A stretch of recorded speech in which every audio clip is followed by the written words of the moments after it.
let's start with Friday, with the big news that came out that NASCAR confiscated Hendrick's louvers.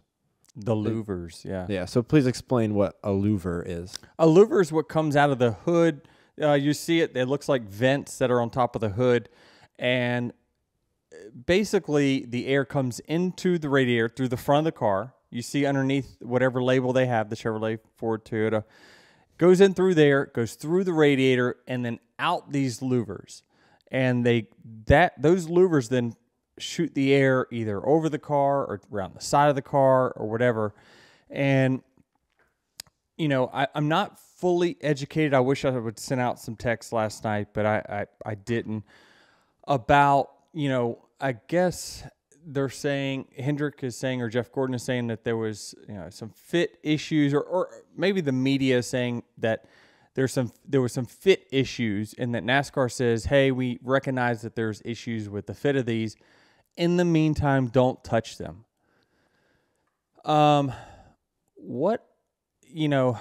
These are really, really important pieces of the car. Again, let's be honest though.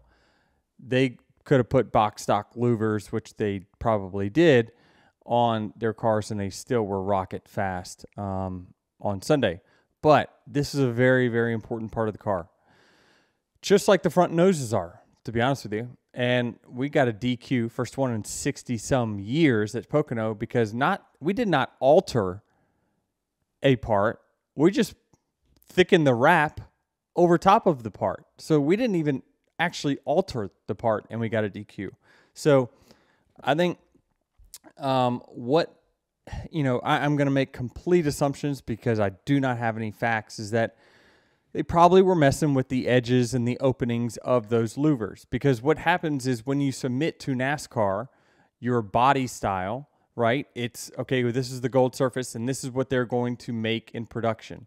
Well, the manufacturers will then find, well, we can open this area or close this area to make it to where, so they'll choke it down for the submission to NASCAR, and then once they get out to the real deal, they'll play with it a little bit.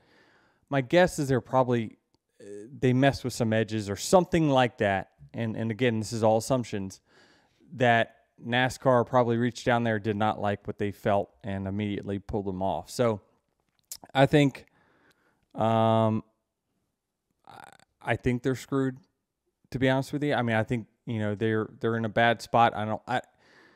I don't see how NASCAR could certainly just say that, well, it's all good. We checked them and everything seems to be fine. I mean, it's interesting they took ones from Colleague as well.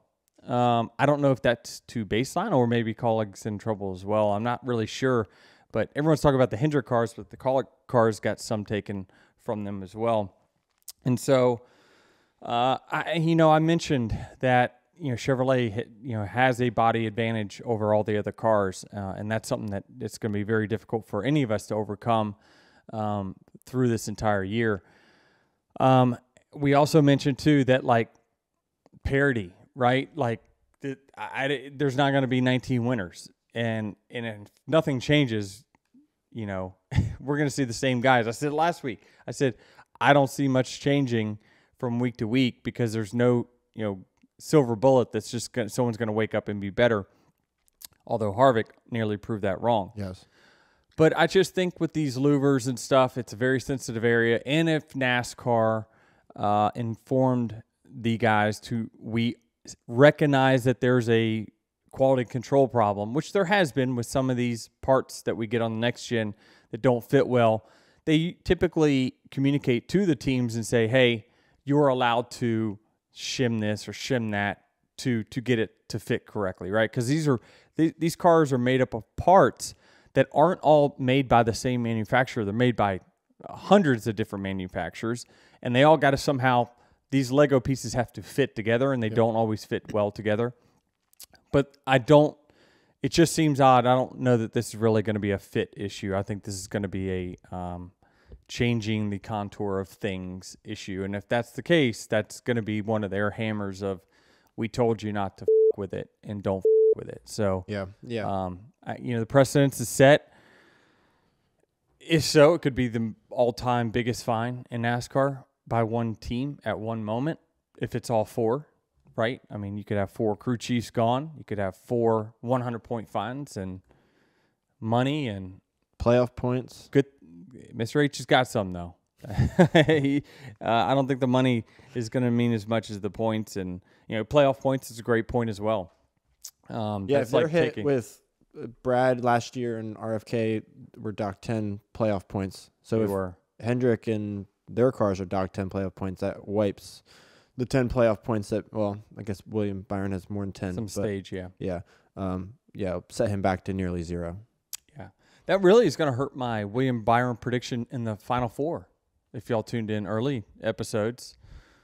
Told y'all, Willie B's tough. He was going to be tough this year. I knew it. He's on it. Great win for him.